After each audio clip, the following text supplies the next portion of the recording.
Good morning, friends. So, today again we can start with the second chapter, and that chapter name is Human Reproductive System.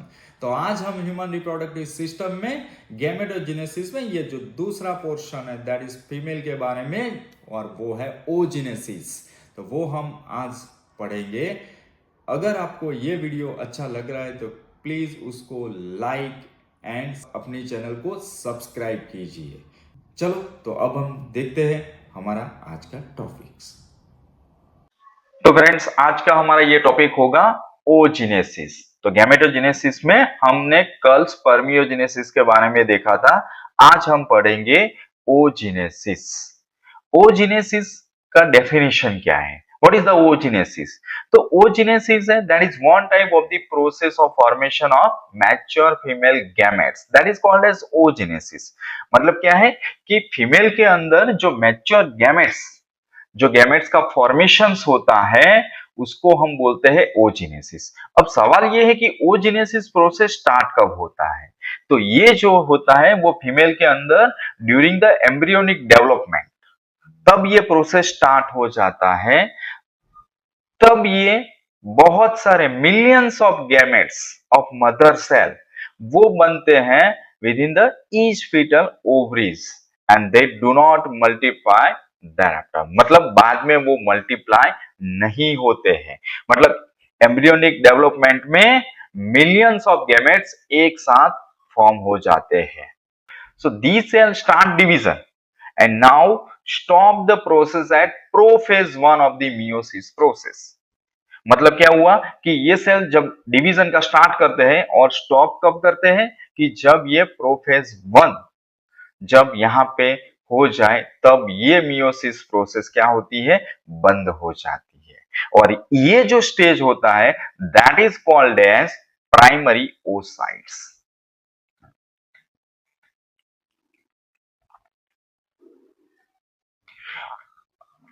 अब formation of ovarian follicles, मतलब किस तरह से ovarian follicles का development होता है। तो यहाँ पे जो प्राइमरी ओसाइट्स हैं इसके आसपास surrounded by the flattened layer of the follicular cell जिसको हम स्कीमस सेल बोलते हैं। So that is called as primordial follicles.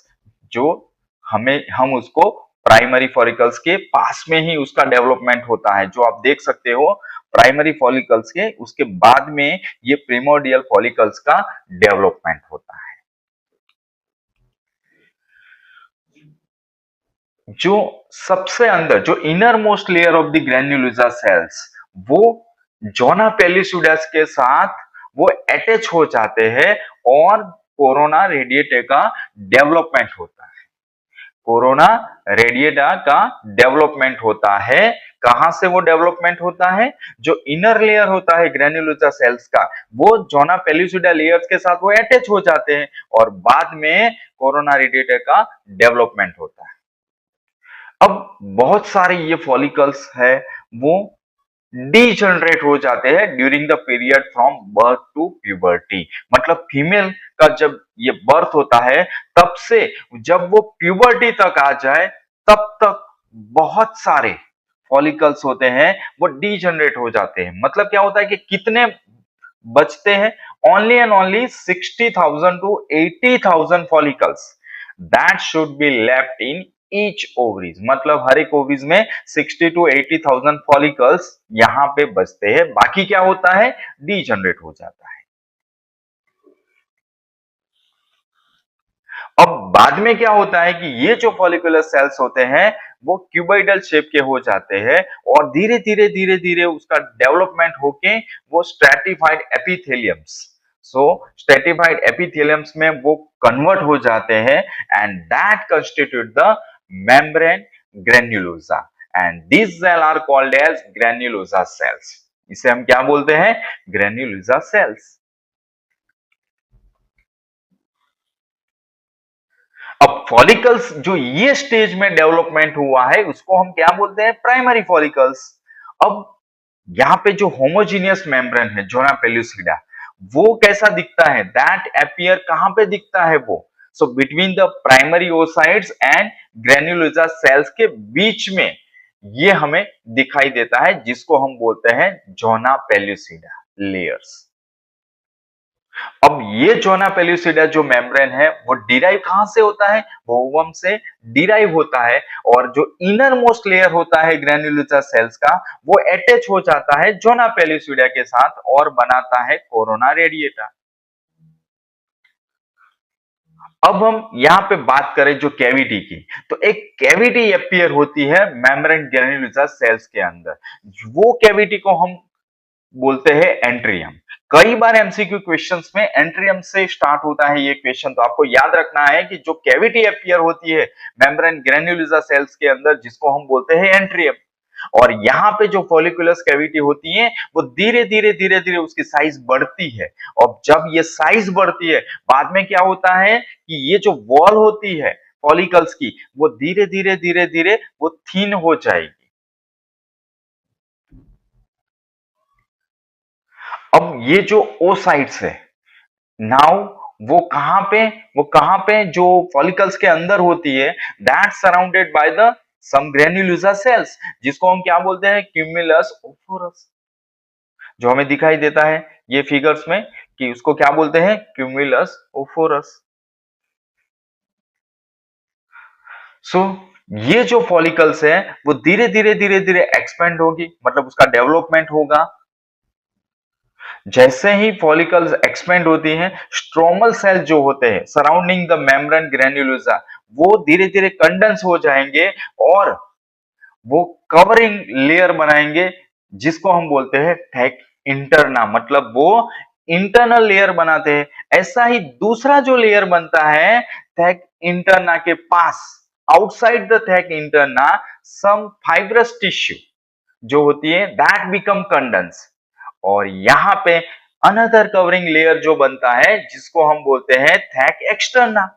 तो यहाँ पे दो लेयर का फॉर्मेशन हुआ, एक था इंटरनल लेयर जिसको हम बोलते हैं इंटरना, और एक था एक्सटर्नल लेयर जिसको हम बोलते हैं एक्सटर्नल लेयर्स। अब ये जो फॉलिकल्स का जो डेवलपमेंट हुआ, जिसको हम बोलेंगे सेकेंडरी फॉलिकल्स, मतलब प्राइमरी फॉलिकल्स में अब कन्वर्ट हुआ है सेकेंडरी फॉलिकल्स। और ये जो सेल्स हैं वो थे कि इंटरनल लेयर्स का, दे सीक्रेट, बाद में वो क्या करते हैं? हॉर्मोन्स को रिलीज करते हैं, जिसको हम बोलते हैं ईस्ट्रोजन। और यहां पे जो प्राइमरी ओसाइट्स है वो क्या करेंगे? सेकेंडरी फॉलिकल्स के अंदर वो धीरे धीरे ग्रो होंगे, साइज में वो ग्रो होते हैं, and that complete the meiosis one.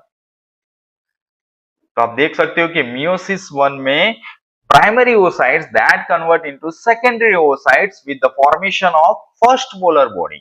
और यहाँ पे क्या होता है कि सेकेंडरी oocytes के साथ साथ जो फर्स्ट पोलर बॉडी का फॉर्मेशन होता है वो किस तरह से होता है? अनइक्वल डिवीजन, मतलब वो इक्वली डिवीजन नहीं होता है यहाँ पे। तो प्राइमरी oocytes में से यहाँ पे फॉर्मेशन हुआ सेकेंडरी oocytes का, और साथ में फर्स्ट पोलर बॉडी का यहाँ पे फॉर्मेशन होता है at the end of meiotic division. अब सेकेंडरी oocytes है, वो क्या होता है? That retain the bulk of the cytoplasm of the primary oocytes, मतलब वो वापस आ जाएंगे। और सेकेंडरी oocyte था, वहां पे फिर से सेकेंड मियोटिक डिवीजन होगा, और सेकेंड मियोटिक डिवीजन जो होता है वो स्टॉप होता है मेटाफेज 2 में। अब ये जो सेकेंडरी फॉलिकल्स है वो फिर से इसमें चेंजेस आएंगे और कन्वर्ट हो जाएगा मैच्योर फॉलिकल्स, जिसको हम बोलते हैं ग्राफियन फॉलिकल्स, या उसको हम टर्सरी फॉलिकल्स भी बोल सकते हैं। तो यहाँ पे आप ये पूरा जो डिस्क्रिप्शन हम फिर से बोलते हैं कि so oogonium that convert into primary oocytes, और प्राइमरी oocytes में से मियोसिस वन का प्रोसेस होता है और that convert into secondary oocytes, और साथ में फर्स्ट पोलर बॉडी का फॉर्मेशन होता है। अब सेकेंड मियोसिस प्रोसेस होती है जिसमें पोलर बॉडी का फॉर्मेशन होता है और साथ में एक सेल रिलीज हो जाता है। तो ये हुआ मियोसिस 2 में आफ्टर द फर्टिलाइजेशंस।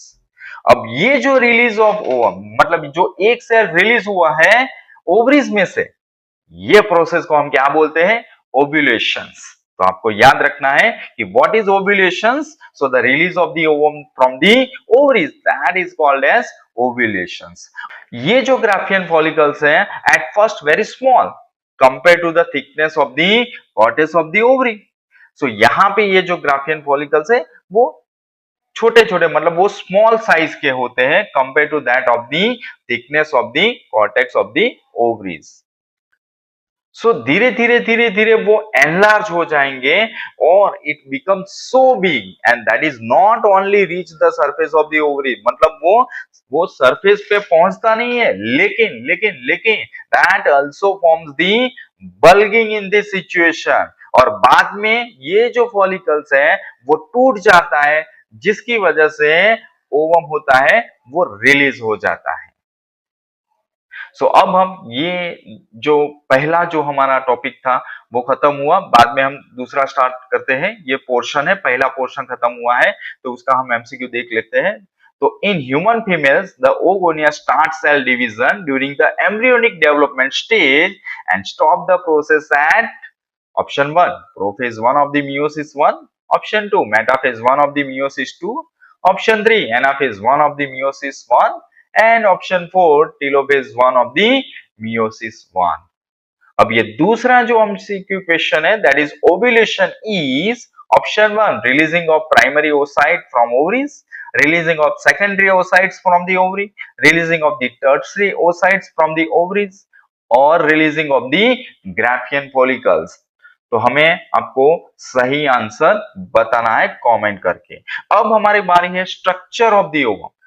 अब ये एक सेल का स्ट्रक्चर किस तरह का होता है ओवम का, वो हम देखते हैं।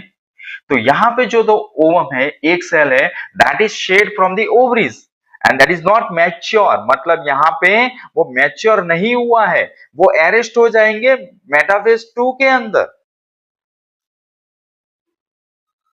देखो ये स्ट्रक्चर है, यहाँ पे आप देख सकते हो कि ये जो स्ट्रक्चर है इसके आसपास का जो लेयर है, so that layer is known as zona pellucida.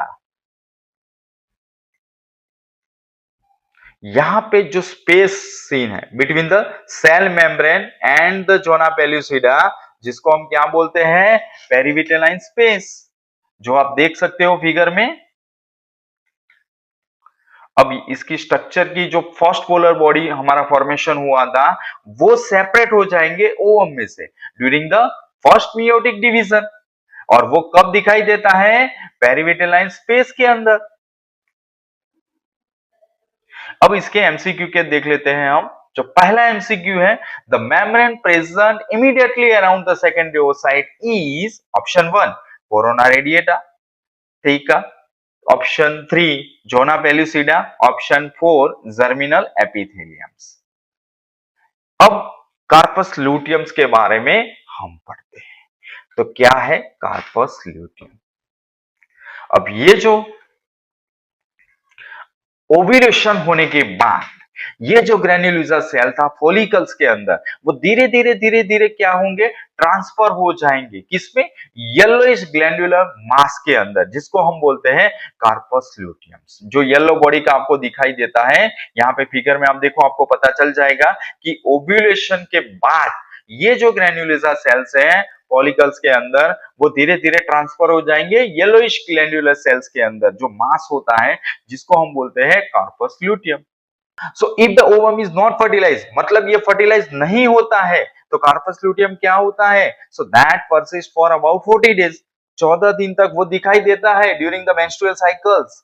अब क्या होता है? सो ड्यूरिंग दीज पीरियड्स वो सीक्रेट करता है, वो रिलीज करता है प्रोजेस्टेरॉन्स को, और जब ये एंड होता है at the end of its functional life, वो धीरे धीरे डीजनरेट हो जाएगा and form the mass of fibrous tissue, जिसको हम बोलते हैं कार्पस अल्बिकन्स, जो येलो में से कन्वर्ट हो जाएगा व्हाइट बॉडी में, जो आप देख सकते हो फिगर में। अब मान लीजिए कि पहला हमने देखा था कि ओवम फर्टिलाइज नहीं होता है तो क्या होता है। अब मान लीजिए कि ये ओवम फर्टिलाइज हो गया, तो फर्टिलाइज हो गया मतलब यहाँ पे प्रेगनेंसी हो गई, तो ये जो कार्पस ल्यूटियम है वो परसिस्ट होता है कितने टाइम तक, 3 to 4 मंथ तक वो दिखाई देता है। And now that is called as corpus luteum of pregnancy. तो ये जो प्रोजेस्टेरोन है that is very essential. Few month तक प्रेगनेंसी को प्रोजेस्टेरोन क्या करता है, वो सपोर्ट करता है, इसीलिए progesterone that is very essential during the pregnancy periods.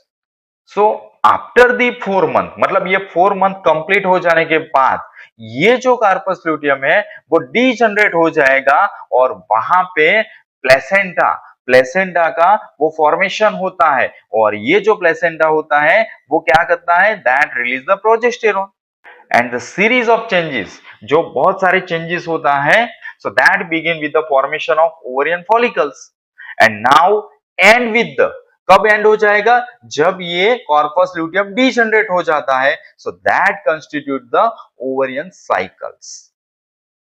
तो ये रहा स्पर्मेटोजेनेसिस एंड ओजेनेसिस के बारे में ये पूरा डिटेल्स में ये चार्ट में दिया है। तो रिप्रोडक्टिव पीरियड्स की हम बात करें तो यहाँ पे फीमेल के अंदर जो फॉर्मेशन ऑफ गैमेट्स होता है वो 10 to 14 इयर्स ऑफ एज में स्टार्ट हो जाता है, that is called as reproductive period.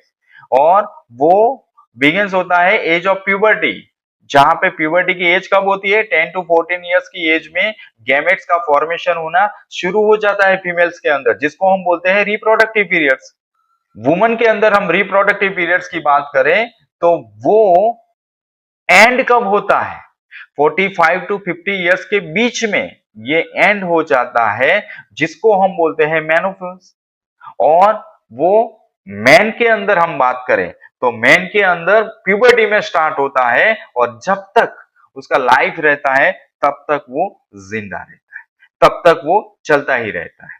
अब उसके एमसीक्यू की बात करें, so first, at the end of functional life, corpus luteum forms a mass of fibrous tissue that is called as option 1 carpus albicans, 2 progesterone, 3 estrogens and 4 that is Graafian follicles। तो आज का ये topic यहाँ पे खत्म होता है, तो कल हम नया टॉपिक लेके फिर से आएंगे, तब तक के लिए गुड बाय।